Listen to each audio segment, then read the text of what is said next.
नमस्कार दोस्तों, कैसे हैं आप लोग। उम्मीद करता हूं सभी लोग स्वस्थ होंगे और मस्त होंगे। स्वागत करता हूं आपका गौतम सीटेट क्लासेस में। चलिए मित्रों, आज की क्लास की बात करते हैं। देखिए, आज जो क्लास है हमारी वो गणित शिक्षण और पैडागोजी की क्लास है।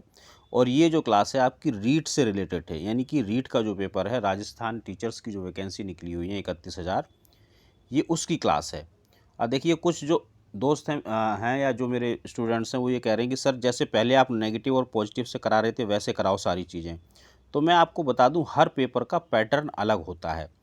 जब सीटेट का नोटिफिकेशन निकल जाएगा तो मैं दोबारा से ही पॉजिटिव और नेगेटिव पे वर्क करने लगूंगा, क्योंकि उसका वही पैटर्न है। अब क्योंकि हम रीट की क्लासेस कर रहे हैं तो रीट का अलग पैटर्न है। अब मैथमेटिक्स की बात करूं, 30 नंबर का मैथ आएगा जिसमें आपको क्वेश्चंस आएंगे सॉल्व करने के लिए, जो न्यूमेरिकल्स होते हैं। प्लस गणित शिक्षण आएगा, इसमें आपकी थ्योरी होगी। और प्लस पैडागोजी आएगी, किस तरह से आप बच्चों को डील करेंगे। तो गणित शिक्षण और पैडागोजी के लिए मैं आपके को MCQs करवाता रहूँगा। और इतने सारे करवा दूंगा कि मैं आपको गारंटी देता हूँ 50% मेरे ही द्वारा बताई गई चीज़ें आपको पेपर में देखने के लिए मिलेंगी। बाकी जो आपके न्यूमेरिकल्स हैं उसके लिए आप क्या करो, छठी, सातवीं, आठवीं, नौवीं और 10वीं की जो राजस्थान बोर्ड में का जो माध्यमिक बोर्ड है, शिक्षा बोर्ड जो है, उसमें जो किताबें लगी हुई हैं, जो बुक्स लगी हुई हैं स्कूलों में, इसको सॉल्व करो। प्रश्न यहीं से आएंगे। इधर उधर नहीं भटकना है, अपना समय यूट्यूब पर बर्बाद नहीं करना है। एक या दो या तीन चैनल चुन लो। मेरा कहने का मतलब है कि ज़्यादा से ज़्यादा 2 या 3 घंटे अगर आप मार्गदर्शन के रूप में यूट्यूब को लेना चाहते हैं तो 2 से 3 घंटे का समय व्यतीत करें। इससे ज़्यादा समय यूट्यूब पे व्यतीत ना करें, नहीं तो आप अपने समय की बर्बादी कर रहे हैं। उससे होगा क्या कि आप ज़्यादा से ज़्यादा यूट्यूब के ऊपर निर्भर हो जाएंगे और कंपटीशन के एग्ज़ाम में किसी के ऊपर निर्भरता आपके लिए खतरनाक साबित हो सकती है। क्योंकि कंपटीशन तभी क्लियर होता है जब आप करते हैं सेल्फ स्टडी। जब आप 6-7 घंटे अगर आप यूट्यूब पे ही लगे रहोगे तो सेल्फ स्टडी कब करोगे। तो सेल्फ स्टडी की हैबिट डालिए। यूट्यूब से सिर्फ आप गाइडेंस लीजिए, कौन क्या पढ़ा रहा है, कैसे पढ़ा रहा है, और उसको आप खुद से करें। यूट्यूब के भरोसे ना रहें हर चीज़ के लिए। मैंने देखा बच्चे छोटी छोटी चीज़ों के लिए यूट्यूब का भरोसा लेते हैं। कोई भी चीज़ हो यूट्यूब से। अरे भाई, कुछ अपनी अपनी बुद्धि का भी तो प्रयोग करो। हैं, अपनी भी तो रिसोर्स बनाओ जानकारी इकट्ठा करने के लिए। यूट्यूब पे बिल्कुल सही जानकारी मिल रही है, इस बात की क्या गारंटी है। मान लो कोई नोटिफिकेशन निकला अभी, जैसे कि मैं बताऊं, सुपर टेट का नोटिफिकेशन निकल गया है। अब इसके लिए ही बच्चे यूट्यूब पर निर्भर हैं। चलो ठीक है, यूट्यूब आपको इन्फॉर्मेशन देता है, लेकिन मैं ये कहूँगा कि जो इसका ऑफिशियल नोटिफिकेशन आएगा उसको पढ़ो, पढ़ने की आदत बनाओ भाई। दूसरे के ऊपर क्यों निर्भर रह रहे हो, हर चीज़ को आप निर्भर रह रहे हो। जब आप एग्ज़ाम देने जाओ, क्या यूट्यूब आपके साथ जाएगा? नहीं जाएगा। आत्मनिर्भर बनो, सेल्फ स्टडी करो, तभी एग्ज़ाम क्लियर होता है। तो चलिए दोस्तों, आज की हम क्लास स्टार्ट करते हैं। और गणित के हम 15 प्रश्न करेंगे जो कि गणित शिक्षण और पैडागोजी से रिलेटेड होंगे। मेरा प्रयास रहेगा कि मैं आपको इस तरह से समझाऊं कि क्वेश्चन आपको समझ में आए। चलिए स्टार्ट करते हैं आज क्लास। गणित की सर्वप्रथम विकसित शाखा कौन सी? अब देखिए, जो गणित है इसकी कई सारी शाखाएं, अंक गणित है, ज्यामितीय है, सांख्यिकीय, बीज गणित। तो सबसे पहले किसका विकास हुआ? आंसर करेंगे, इसका आंसर होगा भाई ए। अब बताओ इसमें मैं तुम्हें क्या समझाऊं? इसमें तो कोई नेगेटिव पॉजिटिव नहीं है। हाँ, अगर यही सीटेट का प्रश्न होता तो मैं आपको अलग तरीके से पढ़ाता। तो हर एग्ज़ाम का पैटर्न अलग होता है। जब तक आप पैटर्न को नहीं समझेंगे एग्ज़ाम क्लियर नहीं हो पाएगा। तो पैटर्न को समझिए, पढ़ने का तरीका बदलिए। सीटेट का तरीका अलग होगा, रीट का अलग होगा, सुपर टेट निकला उसका अलग होगा, DSSB का अलग होगा। अलग तरीके से अलग पैटर्न से पढ़ोगे तभी अलग अलग एग्ज़ाम क्लियर होते हैं। अगला प्रश्न देखेंगे। गणित की उन्नति एवं विकास देश की संपन्नता से संबंधित है, यह कथन किसका है? स्किनर, पियाजे, नेपोलियन, इनमें से कोई नहीं। बताइए भाई। देखो, अगर कॉमन सेंस लगाओ तो स्किनर और पियाजे ये जो है साइकोलॉजिस्ट हैं, मनोवैज्ञानिक हैं। इन्होंने गणित के ऊपर कोई विशेष काम नहीं किया, न इसके बारे में बात की।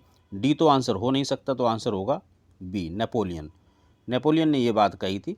और वैसे भी अगर आप देखें तो देखो, गणित जो है, गणित से क्या होता है? दिमाग तेज होता है।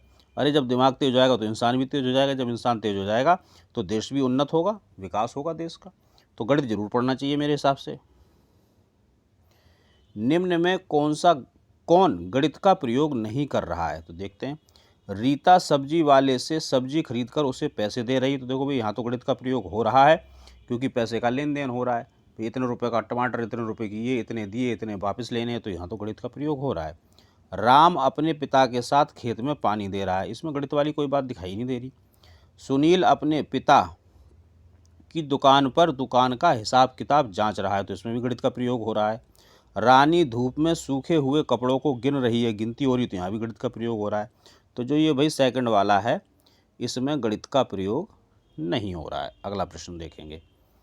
गणित एक विज्ञान है जिसकी सहायता से आवश्यक निष्कर्ष निकाले जाते हैं, यह कथन किसका है? देखिए, इस तरह के प्रश्न में इसलिए लेके आता हूँ कि रीट में इस तरह का आपको एक प्रश्न देखने को जरूर मिलेगा। कहने का मतलब है कि रीट के पेपर में सेइंग्स आती हैं। अब आपने देखा होगा सीटेट में मैंने सेइंग्स नहीं पढ़ाई क्योंकि उसमें नहीं आती हैं। अब अगर मान लो मैं सीटेट वाली चीज़ें यहाँ कराऊंगा तो आपको, तो मेरे हिसाब से आप कूड़ा पढ़ रहे हैं, क्योंकि जो सीटेट वाली चीज़ें वो रीट में नहीं आती हैं। तो इसी तरह पैटर्न को समझिए, किसमें क्या पढ़ना है क्या नहीं पढ़ना है, तभी एग्जाम क्लियर होता है भाई। तो गणित एक विज्ञान है जिसकी सहायता से आवश्यक निष्कर्ष निकाले जाते हैं, कथन किसका है? हॉगबैन, बेंजामिन, आइंस्टीन, पियर्सन का, बताइए। तो भाई ये बेंजामिन एक गणितज्ञ रहे, इन्होंने एक कमिटमेंट दिया कि गणित एक विज्ञान है जिसकी सहायता से आवश्यक निष्कर्ष निकाले जाते हैं, इनका कमेंट था। अगला प्रश्न देखेंगे। आदर्श शिक्षा वह है जो बालक को डैश के लिए योग्य नागरिक बनाने में सहायता प्रदान करती है। सहायक शिक्षण सामग्री, अब देखो ये पैडा का क्वेश्चन है। पैडा का क्वेश्चन कहीं पे भी आ जाए, ये पॉजिटिव और नेगेटिव से सॉल्व हो जाता है, कोई सा भी पैटर्न हो। देखो इसमें करके दिखाता हूँ। सहायक सामग्री नेगेटिव, पाठ्यपुस्तक नेगेटिव, समाज एक बड़ा टर्म है पॉजिटिव, उपयुक्त सभी। तो जब आप ऐसे फंस जाओ उपयुक्त सभी में, तो इन तीनों को इसमें रख के देख लो। आदर्श शिक्षा वह है जो बालक को सहायक शिक्षण सामग्री बनाने के योग्य नागरिक बनाता है, नहीं पाठ्यपुस्तक नहीं। लेकिन अगर हम यहाँ समाज रखेंगे जो कि हमारा पॉजिटिव वर्ड भी है, तो ये सेंटेंस पूरा हो जाएगा। तो आंसर कर देंगे हम थर्ड को। अगला प्रश्न देखेंगे। और भाई देखो, मैं ऐसा महसूस कर रहा हूँ कि अभी आपने रीट की पढ़ाई शुरू नहीं की है। भाई देखो, पढ़ाई शुरू कर दो, इस बात का इंतजार मत करो कि अभी तो फॉर्म ही भरे जा रहे हैं। फॉर्म भर भरा के ख़त्म करो और पढ़ाई शुरू करो। रीट का एग्ज़ाम आपको डायरेक्ट नौकरी दिलाएगा, इसलिए भैया इसकी तैयारी स्टार्ट कर दो और बहुत अच्छे से स्टार्ट करो। कक्षा 5 के विद्यार्थियों को यह समझाने के लिए शेष हमेशा विभाजक से कम होता है, उचित उपागम क्या है? ये भी पैडा का क्वेश्चन है, तो पॉजिटिव चीज़ पूछ रहा है। श्याम पट पर विभाजन करने वाले बहुत से सवाल कराना और प्रदर्शित करना कि हर बार शेष विभाजन से कम है। श्याम पट इसमें नेगेटिव है। अनेक बार विद्यार्थियों को मौखिक रूप से स्पष्ट करना, मौखिक रूप से जब स्पष्ट कर रहे हैं आप, इसका मतलब आप उसको भाषण दे रहे हैं, और भाषण देना नेगेटिव होता है सीटेट के हिसाब से। विभाजन वाले सवालों की मिश्रित भिन्नों के रूप में निरूपित करना एवं यह स्पष्ट करना कि भिन्न का अंश शेष है, इसको थोड़ा होल्ड करेंगे। हालांकि ये बहुत ही ज़्यादा थ्योरेटिकल हो गया है, और बहुत ज़्यादा थ्योरेटिकल चीज़ हमें बच्चों को नहीं करानी है। वस्तुओं को विभाजक के गुणकों में समूहीकृत करना, प्रदर्शित करना कि वस्तुओं की संख्या जो समूह में नहीं है विभाजक से कम है। कहने का मतलब जैसे कि मान लो आपके पास 9 चीज़ें हैं, 9 वस्तुएं हैं। अब इन 9 वस्तुओं को आपको 4 बच्चों को देना है या 3 बच्चों को देना है। तो हम क्या करेंगे, 3-3 के समूह बनाएंगे। तो जब ये समूह बना के हमने बच्चों को दिखा दिए, तो इन समूह का मतलब ही भाग होता है। लेकिन अगर इसमें इस 9 की बजाय 10 होती तो फिर क्या होता, एक बच जाती। तो जो ये एक बची वो क्यों बच गई? ये इसलिए बच गई कि अगर ये भी 1 की बजाय 3 होता तो 1, 2, 3 बच्चों को जहाँ दिया वहाँ चौथे बच्चों को भी हम दे सकते थे। तो जो बचता है हमेशा जितने में बांटना है या जिसके द्वारा बांटा जा रहा है, यानी कि जो भाजक है उससे कम होता है। ये हम वस्तुओं के माध्यम से बच्चों को समझा सकते हैं। आंसर करेंगे फोर्थ। अगला प्रश्न। गणित तर्कसंगत यथार्थ कथन तथा सत्य बोलने का सामर्थ्य प्रदान करता है, यह कथन किसका है? स्किनर, पियाजे, डटन, इनमें से कोई नहीं। तो भाई देखो, ये चीज़ें फिक्स हैं, इसके लिए आपको पढ़ना पड़ेगा, पढ़ के देखना पड़ेगा। सॉरी, वैसे भी ये जो सेइंग्स होती हैं इनके मामले में तो जो जिसने कहा उसी का नाम देना पड़ेगा, इसमें कोई थ्योरी नहीं है, कोई पैडा नहीं है। इसका आंसर सेकंड आ गया। अगला प्रश्न देखेंगे। सामुदायिक गणित में अंतर्निहित है। अब अंतर्निहित देखो, क्योंकि पॉजिटिव वर्ड है और ये पैडा का क्वेश्चन है, तो इसमें पॉजिटिव चीज़ देखने की कोशिश करेंगे। अवकलन गणित, समाकलन गणित, त्रिकोणमिति या अंक गणित। तो भाई सामुदायिक गणित जो होता है इसमें आपका अंक गणित शामिल होता है। ये वही है, थ्योरी का क्वेश्चन है, ये पैडा का नहीं है। अभी दोबारा से बता देता हूँ, पहले थोड़ा गलत बता दिया। थ्योरी का क्वेश्चन है, आप थ्योरी पढ़ेंगे, जब सामुदायिक गणित पढ़ेंगे तो उसमें आपको ये चीज़ मिल जाएगी और रीट के सिलेबस में ये है। अगला प्रश्न देखेंगे, गणितीय पदों को परिभाषित करने का सामुदायिक उद्देश्य क्या है? पॉजिटिव चीज़ पूछ रहा है। ज्ञान, भाव, व्यवहार, क्रियात्मक।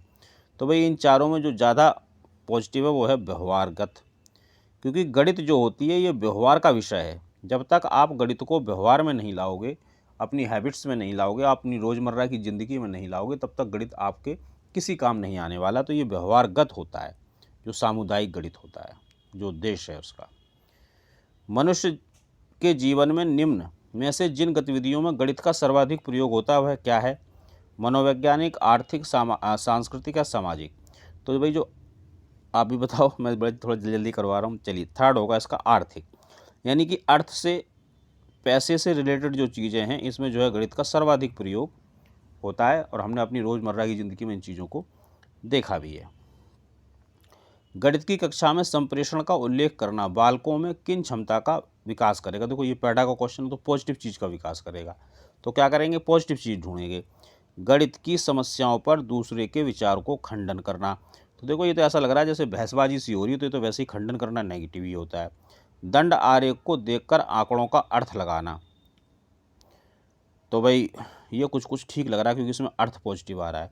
कक्षा में पूछे गए प्रश्नों का तुरंत उत्तर देना। तुरंत उत्तर हमें नहीं देना, क्योंकि तो हम प्राइमरी लेवल पे हैं। प्राइमरी लेवल पे बच्चा इतना एक्सपर्ट नहीं होता कि तुरंत हर चीज़ का उत्तर दे दे, और टीचर को भी तुरंत उत्तर नहीं देना चाहिए।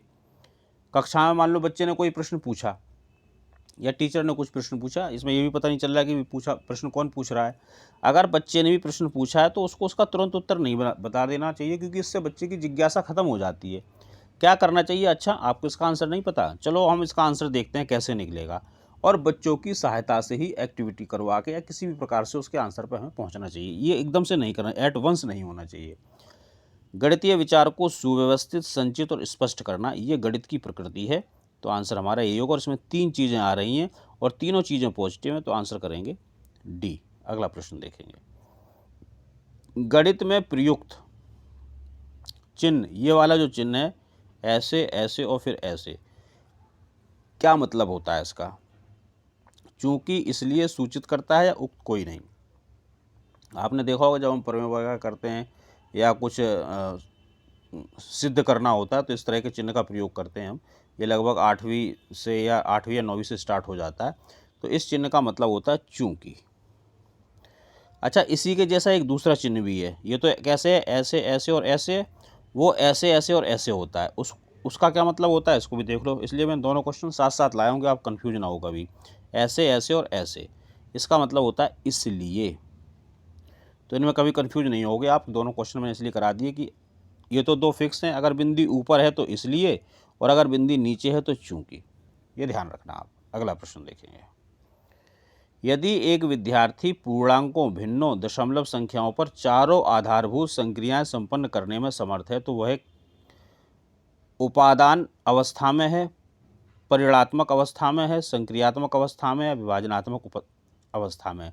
तो ये क्वेश्चन तो भी सीटेट में भी आया है, क्योंकि बच्चा सभी संक्रियाएं कर लेता है, पूर्णांक जो हैं उसकी भिन्न भी कर लेता है, दशमलव को, ये चारों आधारभूत संक्रियाएं, चारों आधारभूत संख्या यानी कि जमा, घटा, गुणा, भाग, ये चारों चीज़ें कर लेता है, भिन्नों की भी कर लेता है, दशमलवों को भी कर लेता है। तो बच्चा किस स्तर पे है? तो बच्चा होगा संक्रियात्मक स्तर पर, यानी कि ऑपरेशनल जो स्टेज होती है जहाँ पे बच्चा ऑपरेशंस करना सीख जाता है, ऑपरेशनल जो स्टेज है बच्चा वहाँ पे है। अगला प्रश्न देखेंगे, देखिए मित्रों, मैं 15 क्वेश्चन कराता हूँ, ज़्यादा 20 मिनट का भी मेरा वीडियो नहीं होता। उसका मकसद यही होता है कि मेरा जो मकसद है वो आपको यूट्यूब पर व्यस्त रखना नहीं है। मेरा मतलब है कि मैं आपको काम की जो इन्फॉर्मेशन है वो कम से कम समय में दे दूं, ताकि आप इस इन्फॉर्मेशन को कलेक्ट करो, अपना जो भी आपका रजिस्टर है कुछ भी उसमें उसको लिखो, उसको कलेक्ट कर लो, और फिर अपना स्वाध्याय करो, सेल्फ स्टडी करो। क्योंकि किसी भी पेपर को पास करने की जो कुंजी है वो है सेल्फ स्टडी। इस बात को मेरी आप गांठ बांध लो। मेरा अनुभव है, कई वर्षों का अनुभव है। मैं लगभग 15-16 साल से सर्विस में हूँ, सेवा में हूँ। तो मेरा अनुभव है, कई एग्ज़ाम भी मैंने क्लियर किए हैं, कि जब तक आप सेल्फ स्टडी नहीं करोगे तब तक बात नहीं बनेगी। यूट्यूब पर बार बार मैं ये चीज़ बताता हूँ कि आप इसको एक गाइड के रूप में समझो कि ये गाइड है। इससे आप थोड़ा बहुत गाइडेंस लीजिए और फिर स्वाध्याय करो, स्वाध्याय करो, स्वाध्याय करो। इसके अलावा और कोई तीसरा उपाय नहीं है नौकरी को पाने का। तो मित्रों चलो इस क्वेश्चन को सॉल्व करने का प्रयास करते हैं। गणित शिक्षण के दौरान उदाहरणों के द्वारा शिक्षण कराया जा रहा है। इसके बाद नियम की प्रतिस्थापना की जाती है। यह गणित शिक्षण की कौन सी विधि है? देखिए शिक्षण विधियाँ भी हैं रीट में, आपको पता है।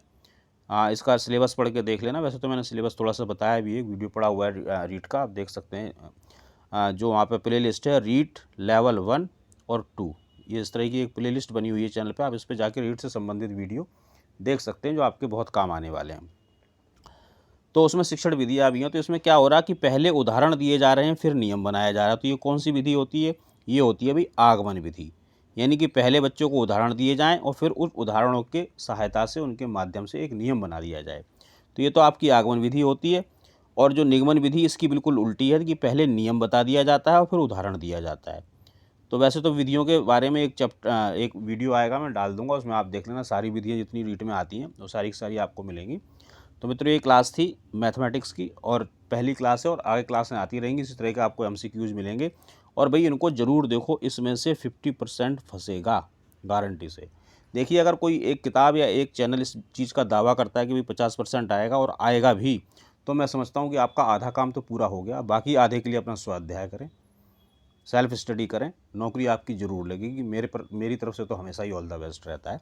तो चलिए मित्रों, मुझे कमेंट करके ज़रूर बताएं कि आपका स्कोर क्या रहा, तैयारी आपकी कैसी चल रही है, ये भी बताएं। और इसके अलावा कोई अगर आपको मुझसे सजेशन चाहिए तो आप कमेंट में ही करें, तो पूछें कोई क्वेश्चन तो ज़्यादा अच्छा रहेगा। क्योंकि इससे क्या है कि आपके क्वेश्चन के माध्यम से हो सकता है किसी और बच्चे का भी ये प्रश्न हो, वो कमेंट पढ़ के उसको उसका आंसर मिल जाएगा।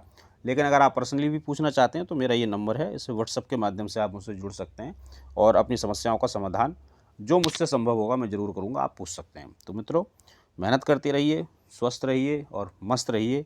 मिलेंगे हम लोग अगली क्लास में।